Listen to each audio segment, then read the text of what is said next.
knew I had leaped back about 6 feet and was looking all round for a rock to hit the snake with. But I couldn't find any because Dad and I had been picking up all the rocks from our farm for years and taking them out of the field so we could raise better crops. Even though I didn't find any rock, I did spy a big clod of dirt almost as big as my little sister Charlotte Ann's pretty round head. So I quick stooped, grabbed it up in my big-for-a-boy's hands, lifted it high over my head, and with all my fierce, half-scared, half-mad strength, hurled it down toward the snake's shovel-shaped snout. But as much as I hate to have to admit it, I missed. The dirt clod squished itself into a million particles of dirt and dust right beside where the snake's head had been a second before the clod got there. And then the queerest thing I ever saw happened.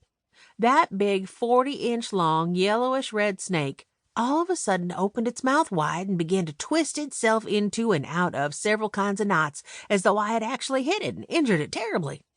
The next thing I knew, it gave itself a sideways flip-flop and landed on its back, exposing its pretty yellowish-green snake stomach to the hot sun, which was shining down on both of us. And the second it got on its back, it all of a sudden quit wriggling and twisting and just lay there, as if it was absolutely dead. What on earth? I thought. I must have hit it after all. And yet I knew I hadn't, because I'd seen my clod of dirt miss by almost 6 inches. All that had happened to it was that maybe a lot of dust and dirt had spattered it in the eyes and on the side of its angry head and 3-inch wide puffed-out neck. But there it lay, not making a move and looking like a terribly big fishing worm that was as lifeless as a fishing worm is when a robin has pecked it to death just before feeding it to one of her babies. Well, what do you know? I thought. I scared him to death. I didn't know if it was my clod of dirt or the way I'd yelled at it, but of course it couldn't actually be dead. I looked around and saw a long stick, which I hadn't seen before, and just to make sure I picked up the stick and poked at the snake. It didn't even move the end of its tail, but lay absolutely quiet. Well, I don't know what made me do what I did just then, but I all of a sudden felt very brave, sort of like maybe David in the Bible story, when he'd killed a giant with one little stone out of his slingshot. I remembered that David was supposed to have had red hair like mine, so I looked down at that giant shovel-nosed snake and yelled down at it, "Get up, you coward! Get up and fight like a man!" Having the long stick in my hand, I knew I could kill it, as I had a lot of garter snakes and water snakes around Sugar Creek. So I yelled at it again, calling it a coward to let a 10-year-old boy scare it to death. And then I got another surprise.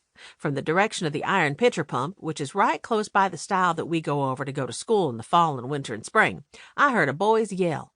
I knew it was the voice of my friend Poetry, the barrel-shaped member of our gang, who was my almost best friend, and whose house I was on my way to when I'd run into the snake. "Who's a coward?" Poetry yelled to me from the top of the stile, where he was when I looked up and saw him. Then he scrambled his roly-poly self down the stile's 4 steps and came puffing toward me, walking up the dusty path. "I just killed a great big snake," I said. "A fierce-looking one about 6 feet long and as big around as your wrist." Well, it wasn't quite that big, but now that I was a hero, it seemed the snake was bigger than it was. Besides, I want Poetry to think it was, until he got to where he could see it himself. Then I'd tell him I was only fooling, which different members of the gang were always doing to each other anyway. I stood there, looking at Poetry lumbering toward me. Also, I kept glancing at my defeated enemy, wondering how on earth I'd managed to scare it to death. In a minute, Poetry was there, and both of us were standing back about 8 or 10 feet and looking down at the yellowish-green, upturned stomach of the snake. "How'd you do it?" Poetry asked. "What did you hit him with? That stick?" "I scared him to death." "Scared him to death? That's just plain dumb. You can't do that to a snake. You have to hit him with something."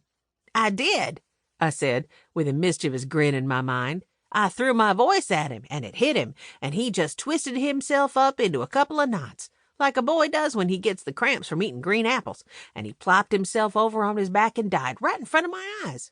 I'm a ventriloquist. I can throw my voice, you know." Well, it was fun kidding Poetry.